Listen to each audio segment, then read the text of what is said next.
Bonsoir. Le président Félix Tshisekedi a nommé mardi 4 mai le lieutenant général Luboya Nkashama Johnny, gouverneur militaire du Nord Kivu, et le lieutenant général Ndima Konguba, gouverneur militaire de la province de l'Ituri. Avec ces nominations, le chef de l'État met ainsi en place l'équipe qui va gérer ces deux provinces durant l'état des sièges qui entre en vigueur dès ce jeudi 6 mai pour une période de 30 jours renouvelable. Quelle lecture faire de ces nominations? Nous en parlons ce soir avec Maître Jacquemain Chabani. Il est président de la commission électorale permanente de l'UDPS, parti membre de l'Union sacrée de la nation. Il est aussi avocat au barreau de Kinshasa Ngombe. Maître Jacquemain Chabani, bonsoir. Bonsoir. Jean-Baptiste Mwindo Kasekwa, député national élu de Goma au Nord Kivu et membre de la commission défense et sécurité à l'Assemblée nationale. Il est secrétaire général adjoint de l'ESID, parti membre de la coalition Lamouka. Jean-Baptiste Kasekwa, bonsoir. Bonsoir madame. Et le professeur Casimir Ngoubi, politologue et expert dans les domaines des violences politiques et des groupes armés. Professeur Casimir, bonsoir. Bonsoir, madame. Vous êtes très nombreux, comme d'habitude, à nous envoyer vos réactions. C'est le cas de Eric Banyanger, Bukavu, au Sud Kivu.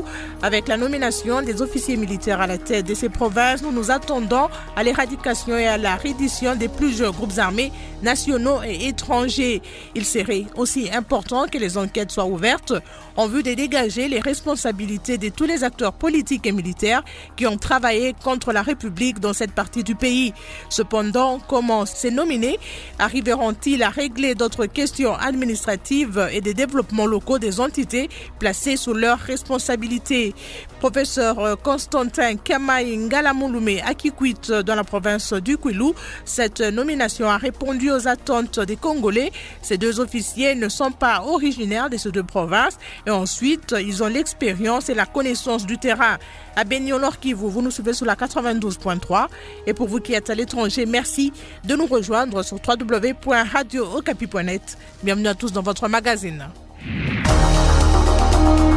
Vous pouvez continuer à envoyer vos réactions en appelant au 081 890 66 78 ou nous écrire par SMS au 081 051 57 78 et par mail, écrivez-nous à dec@radiookapi.net. Le Nord Kivu et l'Ituri, les deux provinces concernées par l'état des sièges, connaissent depuis hier, mardi soir, les noms de leurs gouverneurs et vice-gouverneurs militaires. Le lieutenant général Luboya Nkashama Johnny a été nommé gouverneur militaire de la province du Nord Kivu, alors que le commissaire divisionnaire Alonga Boni Benjamin occupe le poste de vice-gouverneur policier. En Ituri, c'est le lieutenant général Ndima Constant qui est nommé gouverneur militaire des provinces. Le commissaire divisionnaire Ekuka Lipopo et vice-gouverneur policier. Rappelons qu'à partir de demain, jeudi 6 mai, les deux provinces seront administrées par un exécutif militaire pour une période de 30 jours renouvelable. Dona Madimba nous en dit plus.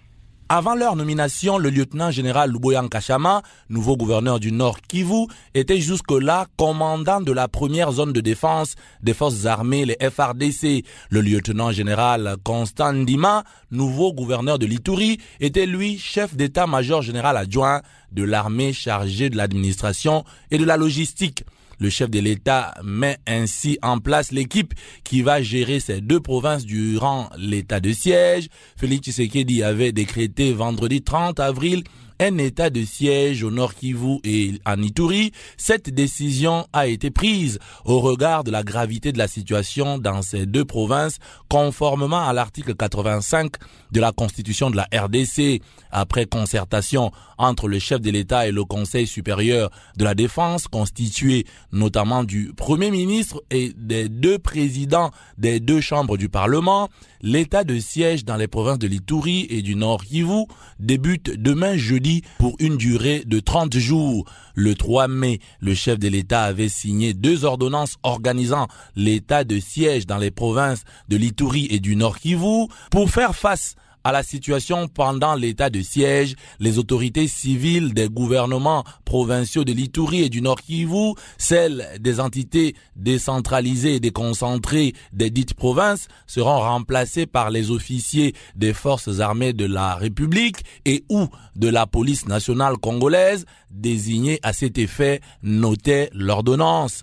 D'après la même ordonnance, les immunités et autres privilèges ne sont pas d'application pendant l'état de siège dans les provinces du Nord Kivu et de l'Ituri. Les assemblées provinciales et les gouvernements provinciaux sont également suspendus durant la même période, mais continuent de bénéficier de leurs avantages financiers. Merci Donna Madimba pour tous ces détails. Maître Jacquemin Chabani, président de la commission électorale permanente de l'UDPS, parti membre de l'Union sacrée de la nation. Vous êtes aussi avocat au barreau de Kinshasa à Gombe. Le chef de l'État a décrété vendredi 30 avril un état de siège dans les provinces du Nord Kivu et de l'Ituri. Cette décision a été prise au regard de la gravité de la situation dans ces deux provinces. Et hier mardi 4 mai, il a nommé des militaires à la tête de ces deux provinces pour gérer les provinces pendant cet état de siège. Maître Chabani, d'abord, qu'est-ce que vous pensez de la décision prise par le chef de l'État de décréter l'état de siège dans ces deux provinces? C'est une décision courageuse, responsable. Je crois qu'il fallait prendre la mesure du danger, l'importance de la gravité que cela impactait depuis près de 20 ans sur nos populations de la partie orientale de la République.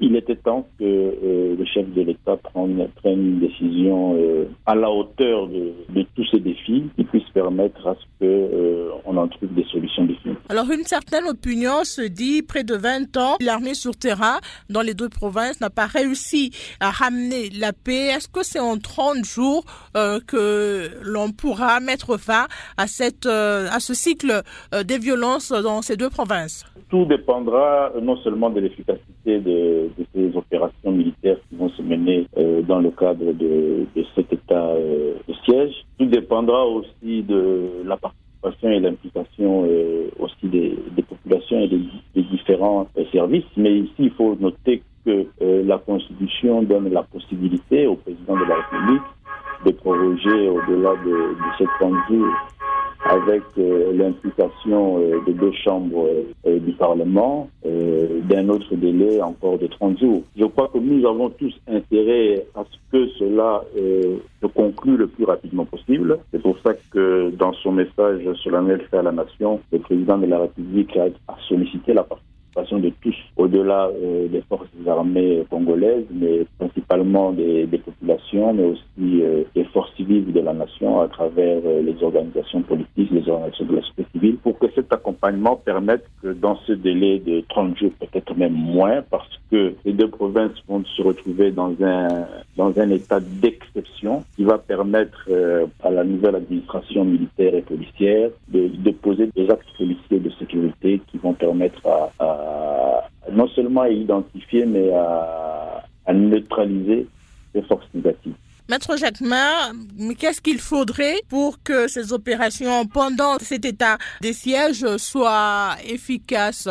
Bon, lorsque vous lisez attentivement les ordonnances 21, 015 et 016, je m'excuse, les mesures d'application, il a été donné certains pouvoirs d'exception à cette nouvelle administration militaire et policière, qui va permettre à ce que, si on les applique, elle les applique comme il se doit, avec l'accompagnement des forces armées et les différentes opérations militaires, avec l'implication, la participation aussi des populations civiles qui vivent dans ces milieux et qui ont une certaine maîtrise de ces réalités. Ça va permettre à ce qu'on éradique et on neutralise ces forces négatives. Il y a des questions principales, ou des préoccupations principales de désarmement, parce que, comme on l'a dit tout à l'heure, ça fait près de 20 ans que ces zones, ces provinces de la République sont dans des situations d'insécurité, d'exception. Il y a eu une succession d'organisations de rébellions politiques qui se sont organisées sur place. Les armes sont à profusion dans les villes, dans les cités, dans les villages. Donc, il y a des opérations de désarmement. Il y aura, on va réitérer un appel à ce que les civils quittent les groupes armés, quittent la brousse, la forêt, dans des situations de groupes armés, donc de désarmement. Et il faudra aussi arriver à dénicher et à neutraliser les forces négatives. Vous savez qu'ici, il faut arriver à réaliser que contrairement à certaines rébellions que nous avons connues, qui étaient des mouvements politico-militaires avec des revendications politiques claires et avec des organisations, c'est-à-dire des responsables identifiés, des porte-paroles, des comités reconnus. Aujourd'hui, nous avons affaire à, comme on dit, une guerre asymétrique, des organisations qui ne s'identifient pas clairement, avec des revendications non connues. Vous avez vu il y a quelques jours, on a eu en pleine ville à assassiner un imam à Béni de la façon la plus crapuleuse possible, en plein culte, par des gens qui se sont introduits dans ce lieu de culte, qui ont commis leur acte, qui sont dans la ville. Donc il faut arriver à réaliser que nous avons atteint un niveau tel que, effectivement, l'application de l'article 85 de la Constitution s'est imposée au président de la République et s'avère comme une des solutions. Maître Jacquemain Chabani, hier mardi 4 mai, le chef de l'État a procédé à la nomination des gouverneurs militaires dans la province du Nord Kivu et de l'Ituri. Mais déjà, il y a des voix qui s'élèvent pour manifester un peu leur mécontentement par rapport à ces nominations. Ces personnes estiment que le chef de l'État n'a pas fait un bon choix parce que ces deux gouverneurs militaires étaient des anciens rebelles.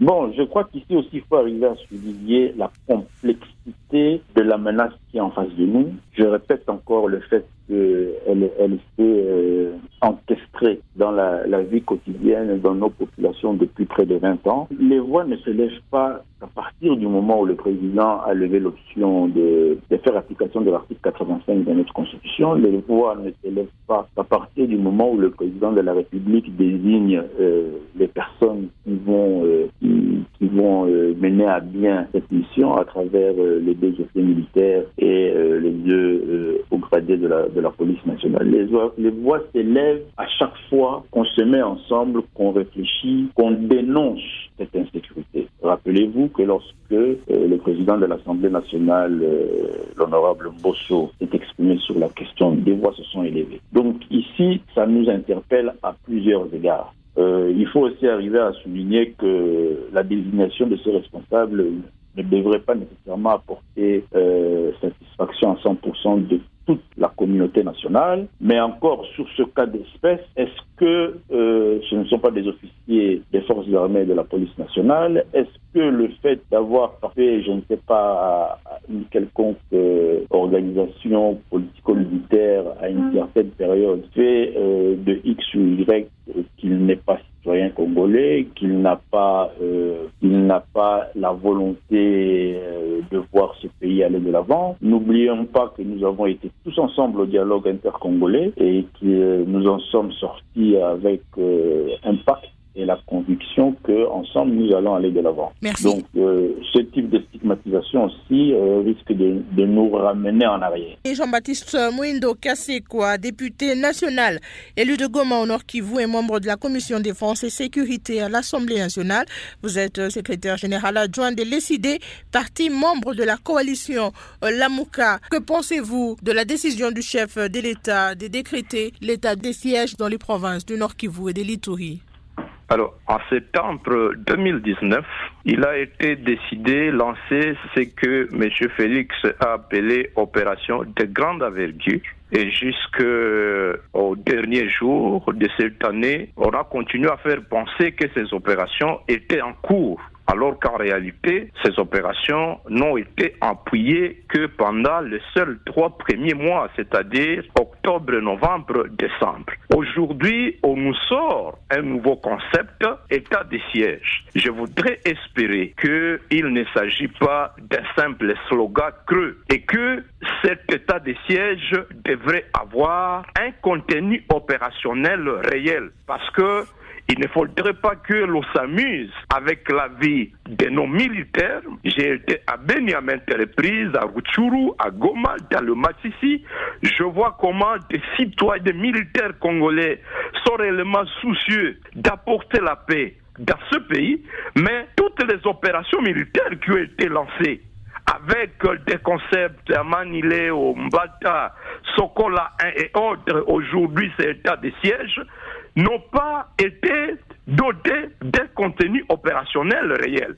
C'est là que je me dis, il est bon de nommer aujourd'hui des officiers militaires à la tête de la province du Nord Kivu, de l'Ituri. Demain, on va nommer pour tous les territoires du Nord Kivu, de l'Ituri, des administrateurs militaires. Je ne sais pas jusqu'à quel degré on va aller. Mais là n'est pas le problème, madame. Le gouverneur militaire sera basé à Goma. On va même désigner un administrateur militaire à Rutshuru.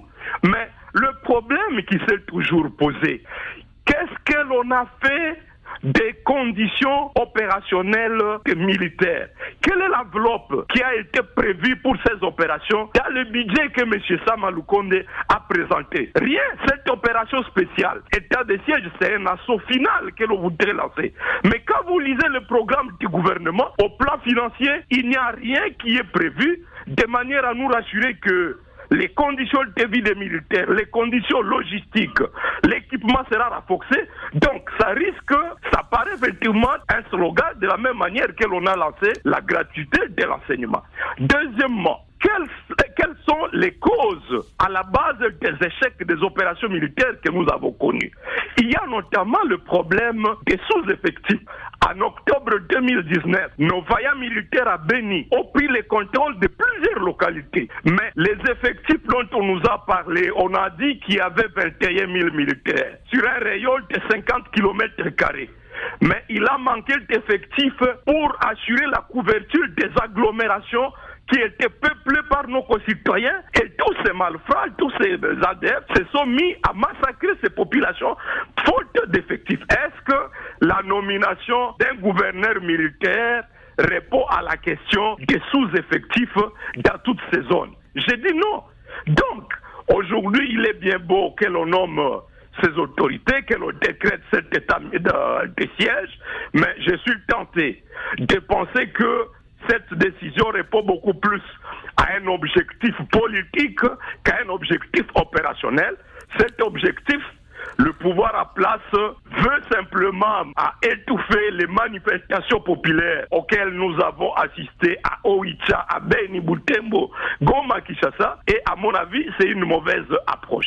Alors, Jean-Baptiste Kassekwa, vous l'avez dit vous-même, état de siège, c'est l'assaut final. Vous ne pensez pas qu'il était vraiment temps de décréter cet état de siège pour finalement restaurer la paix dans ces deux provinces qui ont tant souffert des atrocités des groupes armés?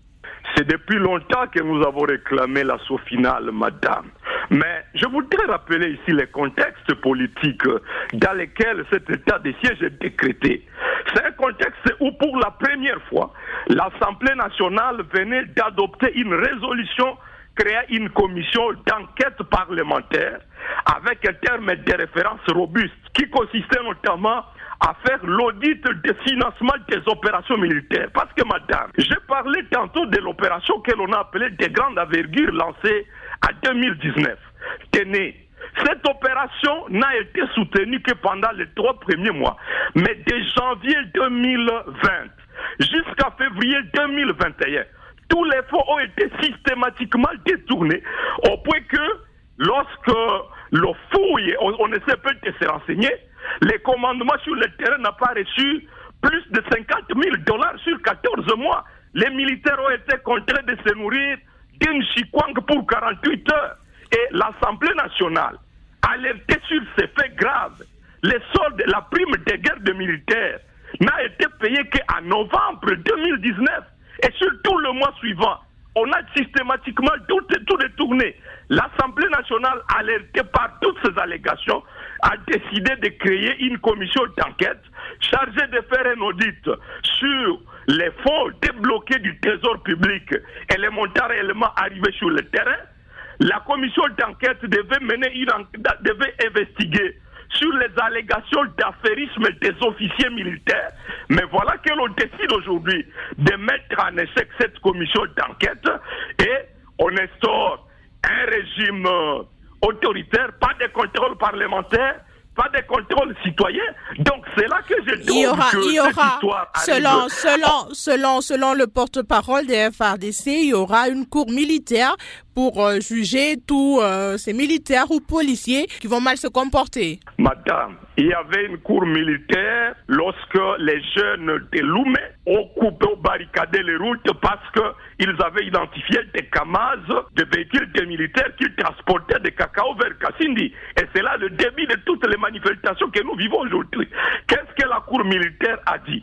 Il y avait une cour militaire lorsque 1300 détenus ont évadé de manière sérieuse de la prison de Kangwai et rien n'a été fait. Il y avait une cour militaire lorsqu'on a dénoncé la complicité entre certains officiers militaires et les assaillants, les miliciens du groupe NDC Guidon dans le Massissi. Rien n'a été fait. Donc vous restez quand même, vous êtes assez sceptique par rapport aux opérations militaires qui vont se faire pendant cet état de siège pour restaurer la paix dans ces deux provinces, Jean-Baptiste Kassekwa? Non seulement je suis sceptique, mais je note une diversion. Nous avons demandé depuis longtemps, ensemble avec tous les collègues députés du caucus du Nord Kivu, avec la société civile, qu'on procède à la permutation des troupes qui ont été longtemps dénoncées par la population depuis 2009, 2013, ils sont sur le terrain, et au lieu d'une permutation, on a fait simplement un changement d'une localité à une autre dans la même zone. Nous avons demandé que l'on sanctionne la chaîne logistique parce qu'on ne peut pas s'imaginer que les commandements décident le changement de tenue des militaires FARDC et à moins de 2 semaines, les tenues se retrouvent entre les mains des assaillants. Ces gens-là n'ont jamais été sanctionnés. Merci. Nous avons demandé que ceux qui ont détourné des fonds de renseignement, des salaires de militaires soient sanctionnés. Au contraire, on les a récompensés par des hautes fonctions. Donc la bonne volonté ne doit pas se décréter par des slogans creux, des tas de sièges qui sont de nature simplement à étouffer l'expression populaire par des manifestations. Merci. La volonté doit se manifester par des opérations concrètes, notamment doter les FARDC d'un budget conséquent. J'aurais applaudi si j'apprenais par exemple que M. Félix se dise, pour l'effort de guerre à Beni, je décide d'octroyer 3 mois de mon salaire. Je demande à tous les ministres, tous les députés nationaux, tous les citoyens de contribuer à l'effort de guerre pour améliorer les conditions de vie des militaires. Nous décidons de sanctionner tous ces affairistes et là, nous aurions eu un contenu réel sans pour autant empiéter à l'exercice des fonctions par les autorités civiles. Professeur Casimir Ngoubi, politologue et expert dans les domaines des violences politiques et des groupes armés. Professeur, votre lecture par rapport à cet état de siège décrété par le chef de l'État dans les provinces du Nord Kivu et de l'Ituri? Merci beaucoup, madame. Je commence par saluer mes co-députés, l'honorable Jean-Baptiste Jacquemin Chabani. Madame, la première des choses que je voudrais affirmer ici, c'est que je constate une grande ampleur de tâches confiées aux autorités militaires. Pourquoi? Des dizaines de groupes armés de tailles variables sont encore actifs dans l'est de la RDC. Et certains experts donnent le chiffre de plus de 120. Les ADF, comme vous le savez, madame, sont les plus meurtriers, particulièrement depuis 2019. Et le civil, rien que depuis 2019. Et sur le terrain, les populations exigent la présence du chef d'État béni partout sur toute la partie de l'Est, les départs de la MONUSCO, des demandes qui vont au-delà de ce que le gouvernement pourrait faire aujourd'hui. Aussi, plusieurs alliances se font et se défendent dans la région entre groupes armés nationaux et étrangers défendant des intérêts des sociétés multinationales, des États, de particuliers impliqués même dans la contrebande. L'ampleur aussi, pourquoi? Parce que le conflit entre les communautés il y a quelques années entre Emma et Lundu a fait des milliers de morts jusqu'à l'intervention des forces européennes à Ténis, avec toutes les blessures, les cicatrices qui demeurent encore. Deuxième lecture, madame. En relation internationale, la proclamation de l'état de siège peut être perçue autrement par le pays voisin. Je veux dire une menace. Le réalisme défensif initié par John Hersth à partir des dilemmes de sécurité développés par Arnold Walser, selon lesquels ces dilemmes, donc un supplément de force, n'augmente pas systématiquement la sécurité et peut s'avérer contre-productif en renforçant la défense des pays voisins qui peuvent se sentir menacés par cette accumulation de moyens défensifs. Mais aussi, l'ordonnance portant nomination des gouverneurs et vice-gouverneurs, ici des rangs des FARDC et de la police, devait être une suite logique d'une préparation minutieuse sur le terrain, à travers le gain de la confiance de la population, le soutien efficace des services de sécurité, ici je parle encore de la NEP, police et autres, qui interviennent dans les combats ou dans les opérations. Si tel n'a pas été le cas, madame, je crains fort que la tâche soit très compliquée au niveau des acteurs mobilisés. Le gouvernement ne devrait pas aussi considérer les protestations des acteurs locaux comme totalement mauvaises. La société civile pourrait être prise en compte dans cette opération pour souder les mariages entre les autorités militaires et la population. Voilà donc, de manière globale, ramassée, non seulement mon inquiétude, mais le constat d'une grande ampleur de cette tâche confiée aux autorités militaires. Vous êtes inquiet, professeur, mais cette décision du chef de l'État a été saluée par une grande majorité de Congolais. On a vu ça à travers les réactions que nous recevons des auditeurs. Ils saluent cette décision et pensent que c'est la solution pour finalement finir avec ce cycle de violence, ces groupes armés qui massacrent les populations dans ces deux provinces. Oui, madame. En tant que patriote, je suis très content, suffisamment content, mais le réalisme sur le plan sécuritaire me permet de m'inquiéter quelque peu. Je disais, si véritablement en amont, rien n'a été pris en termes, comme le disait l'honorable Jean-Baptiste, en termes de soutien au FARDC, en termes de mobilisation, grande mobilisation financière pour aider les militaires au front, et les autres services de sécurité, je crois que nous risquons là d'assister à un revers par rapport au FARDC sur le. Mais si, à l'hypothèse, les choses ont déjà été lancées par rapport à ces financements, je crois, madame, je vais quand même me reposer par rapport à ce qui se passe de l'autre côté. Nous avons perdu énormément de patriotes, de concitoyens, qui doivent pratiquement se reposer. Et si cette fois-ci, avec cette opération, les populations libérées, moi je crois que ce serait une bonne chose. Mais si cela n'a pas été le cas, voici la raison fondamentale de mon inquiétude par rapport à ça. Est-ce que, par exemple, le pouvoir qu'on donne aux militaires, perquisition des jours et des nuits dans les domiciles, éloigner les repris de justice et les individus qui n'ont pas leur domicile dans les lieux soumis à l'état des sièges, rechercher, ordonner la remise des armes et Dieu, interdire des réunions tendant à trouver l'ordre public. Circulation des personnes. Quand vous regardez cette ordonnance à l'article 4, ce que j'étais en train de lire, vous comprenez, la tâche est ardue, très énorme. Est-ce que les militaires, autorités militaires, ont déjà de moyens pour, d'abord, d'un côté, bénéficier de la légitimité de ces populations, parce que quand vous perquisitionnez les maisons des citoyens, vous êtes apparemment, vous avez dit, qu'ils ne sont pas originaires. Il y a un problème de communication, un problème de confiance, de légitimité par rapport à ces idées. Pensez-vous, les populations comme ça, tout le monde accepte volontiers que les maisons soient perquisitionnées et que ces chefs de guerre, n'est-ce pas, ne profitent de cette occasion pour se permettre n'importe quelle occasion et faire les actions. Voilà pourquoi je me dis, c'est pas très compliqué par rapport à l'idée, à la conception de la chose par rapport à cette ordonnance, et c'est compliqué plutôt sur le plan des opérations militaires, et surtout que si le service, la justice militaire ne fait pas convenablement son travail de contrôle, de sanctions, je crois qu'il sera très difficile. Est-ce que les officiers militaires qui comptent de la justice militaire se sont-ils aussi préparés conséquemment pour suivre à la loupe dans les plus petits détails les actions qui seront menées par le ministère au fond et par la suite le punir en termes de cours martial? Je ne sais pas. Alors, si toutes ces conditions ne sont pas encore réunies, madame, je le disais, je crains. Je ne dis pas que ce n'est pas possible, ce n'est pas faisable, mais je crains que le résultat soit tout à fait autre que celui auquel on s'attend.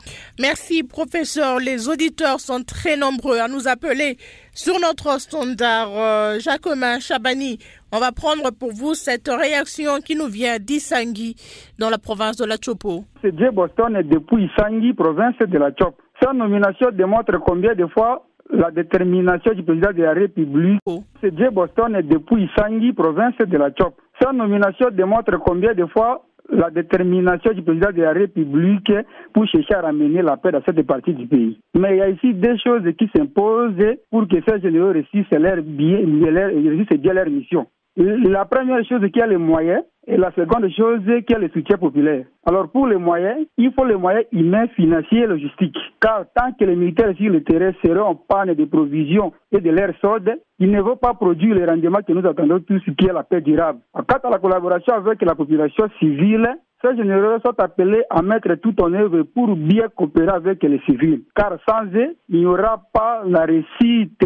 Parce que ces derniers ne vont pas produire les bons renseignements.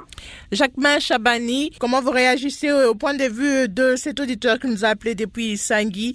Il partage un peu l'analyse de Jean-Baptiste Kassekwa et du professeur Casimir Ngumbi. Oui, effectivement. D'abord, je commencerai par saluer mes co-débatteurs, le professeur et l'honorable. Je comprends à juste titre les inquiétudes de monsieur le professeur, technicien dans son domaine. Il a la maîtrise de la profondeur et de la longueur de la tâche. Et c'est quelque peu logique de sa part de s'interroger, de se poser des questions, de se rassurer des préalables pour qu'effectivement la mission confiée par le président de la République à notre armée puisse atteindre ses objectifs. Mais j'ai quelque peu de regrets lorsque j'ai auditionné l'honorable, membre de la commission défense et sécurité de notre Assemblée nationale.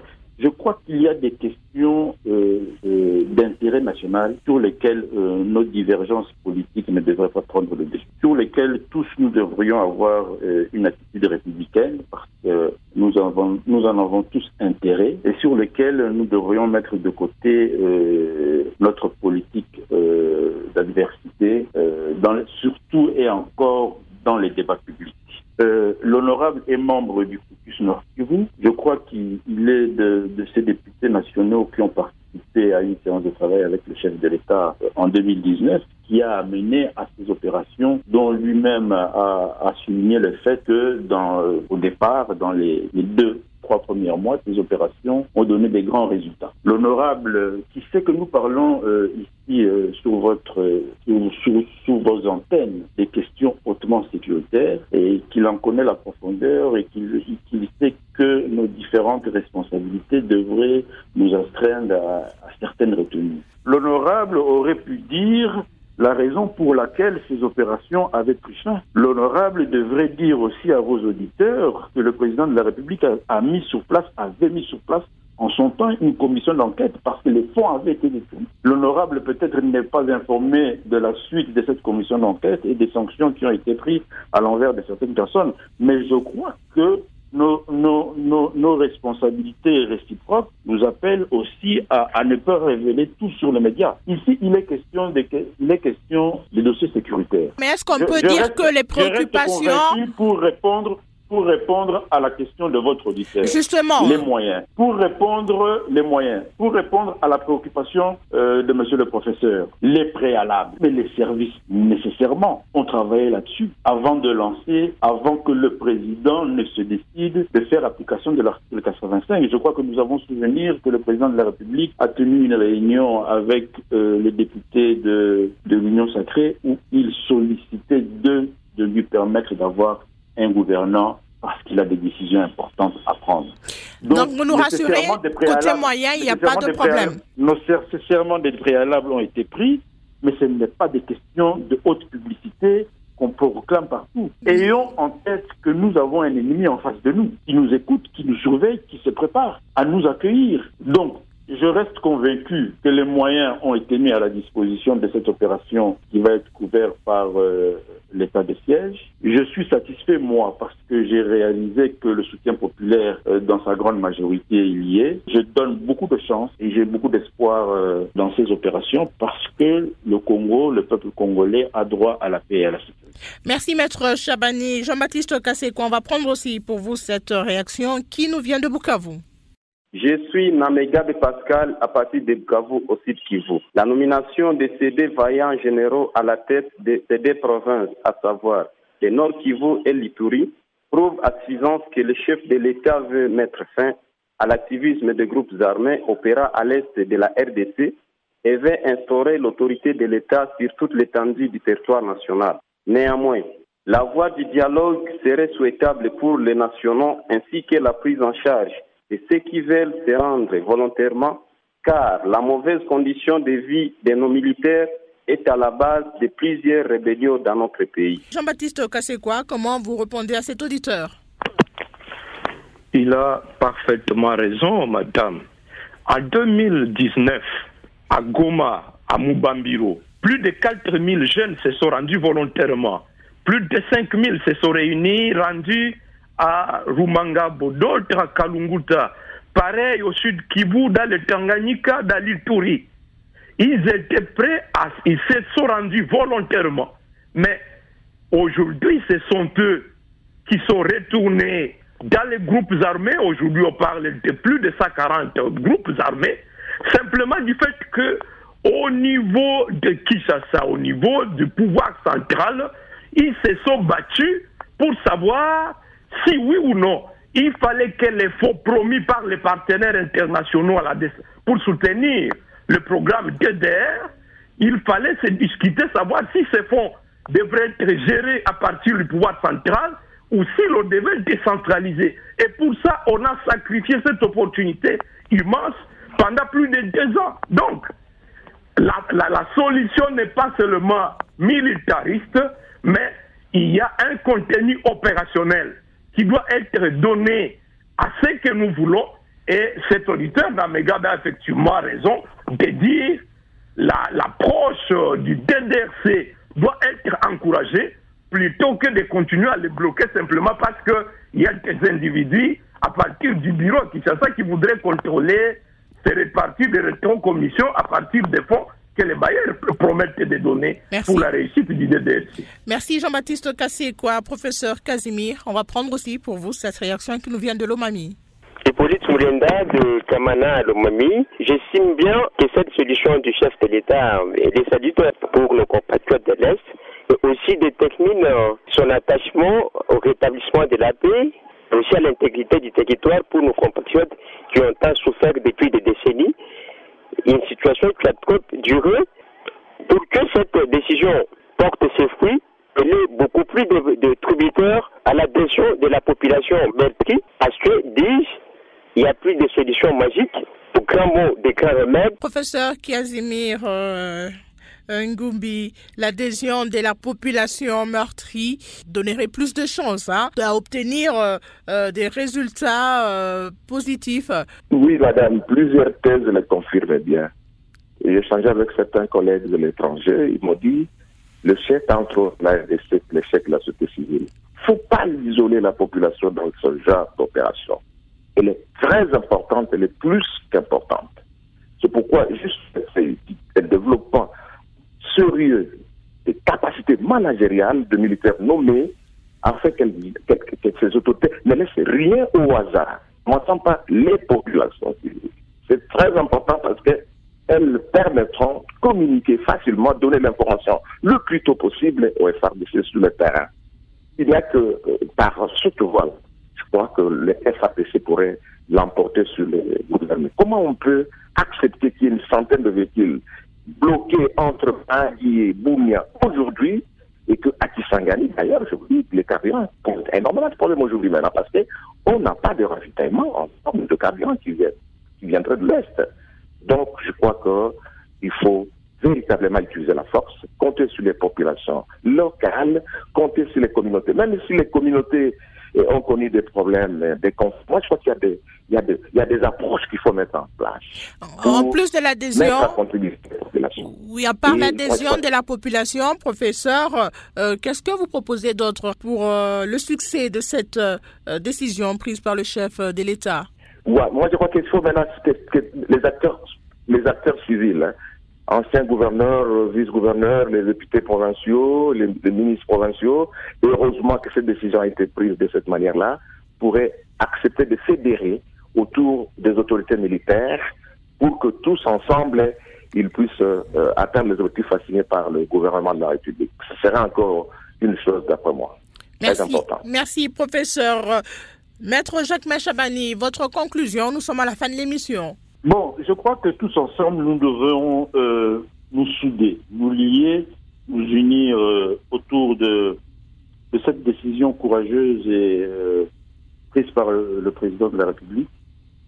Cette situation vécue par nos populations de l'Est des deux provinces, et même c'est d'ailleurs plus élargi à ces deux provinces, doivent finalement prendre fin.